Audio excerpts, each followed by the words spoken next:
Ffioedd a Thaliadau. Wedi mewn gofnodi eich cyfrif GCC ar-lein, dylech weld y dudalen Fy Hysbysiadau. Symudwch y cyrchwr dros Fy Nghofrestriad. Bydd dewislen yn ymddangos. Dewiswch Ffioedd a Thaliadau. Yma, gwelwch gofnod o ffioedd y dalwyd o flaen llaw, a ffioedd sy'n ddyledus gyda balans sydd heb ei dalu, yn ogystal â'r opsiwn Talu Nawr.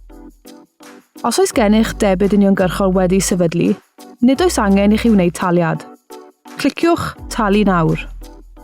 Rydym yn argymell eich bod yn sefydlu debyd uniongyrchol i dalu eich ffi, gan mai dyma'r ffordd fwyaf diogel o dalu. Hefyd, dyma'r ffordd gyflymaf, oherwydd ni fydd rhaid i chi roi manylion talu ni yn y dyfodol i dalu eich ffïoedd blynyddol ac arnewyddu. I wneud hyn, dylech gwblhau'r ffurflen gyfarwyddu debyd uniongyrchol. Unwaith rydych wedi darganfod cyfrif, bydd angen i chi ddewis Cadarnhau. Bydd y ffi yn dangos mewn debyd nes ein bod wedi ei hawlio o'r banc. Dylech wirio bod manylion eich banc yma yn gywir, a dewiswch Gorffen.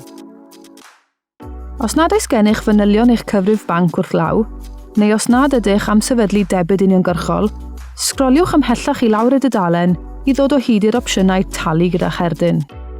Dylech gwblhau'r holl feysydd gorfodol a dewiswch Adolygu manylion ar ôl eu cwblhau. Os dewiswch ffïoedd a thaliadau yma, byddwch chi weld bod y balans hwnnw bellach yn 0, ac mae'r ffi ddyledus wedi symud ac mae ganddi dyddiad derbyn. Cewch dderbyneb o'r taliad trwy'ch cyfeiriad e-bost dewisol.